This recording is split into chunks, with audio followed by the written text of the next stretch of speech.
An address. What's that? A safe house in Paris. Why would I need a safe house in Paris? Should things at some point go terribly wrong, it's good to have a place to go. You know, for a cup of tea. My brothers, my sisters, the clock is ticking faster. But I kept hearing Dan say that it's like The Empire Strikes Back, and I nod like that, pretending that I've seen all the Star Wars films, which I've spent my life pretending I have, but I haven't actually seen any of them. So that's what I would say. It's just like The Empire Strikes Back. I think what it does that's really clever also is, because I loved Fantastic Beasts, and it created it to go back and create suddenly this wizarding world, but in the 20s, and hint at all, and also to see New York and the wizarding world of New York.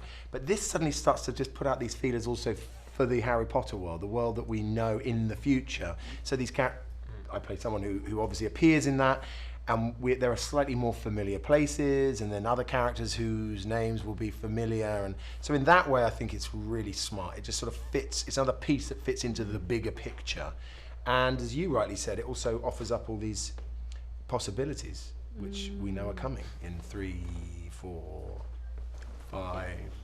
And we sort of expect them to get darker as it goes on, but there's also there's still lighter and lighter. But there's still all these wonderful elements, you know, with the creatures and Newt's wonderful shenanigans tracking them are always really entertaining for me, and the love and stuff. Yeah, so it is darker than the last one, but I think there's also wonderful bits of wonder, and also just returning to Hogwarts. You know, that first shot of the trailer, we were all kind of gobsmacked by the camera panning in on the exterior of Hogwarts. You know, it works on us too. The wizarding and non-wizarding worlds have been at peace for over a century. Grindelwald wants to see that peace destroyed.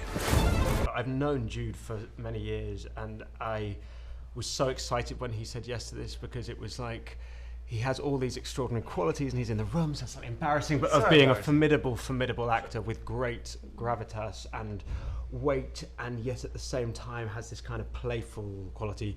And I'll never forget, our first scene was the first time we see each other in the film. Yeah.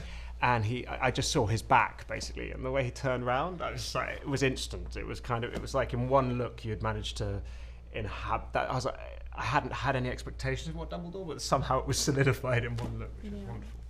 I mean, that's the thing with good actors. The only thing you go in expecting is that they're going to be good at it. And I think that's how everybody felt when we heard Jude was cast. We're like, guys. Well, this is going to be good, you know?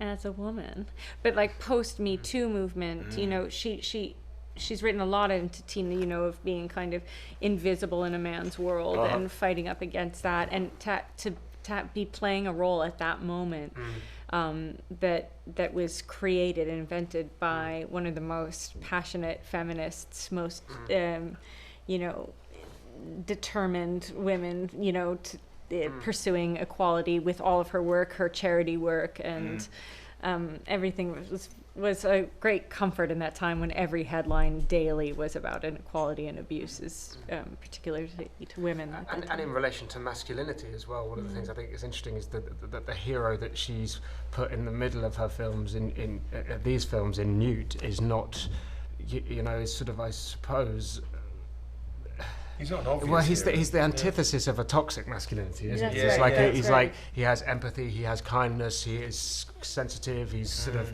he hasn't got sort of bravado or like overt strength. Charisma, you know, and that you can still like have glory, be a noble figure, kind. By being kind, by being her subtlety in all. To answer that question, you know.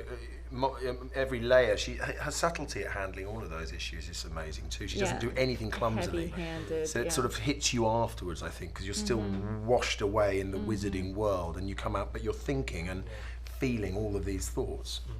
Why can't you go?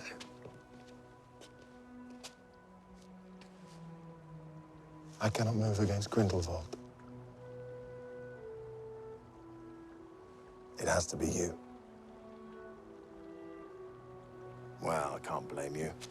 In your shoes, I'd probably refuse to. What? It's late. Good evening, Newt. Wait, no.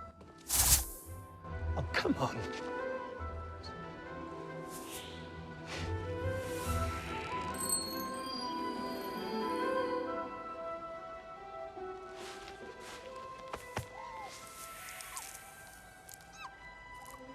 Dumbledore.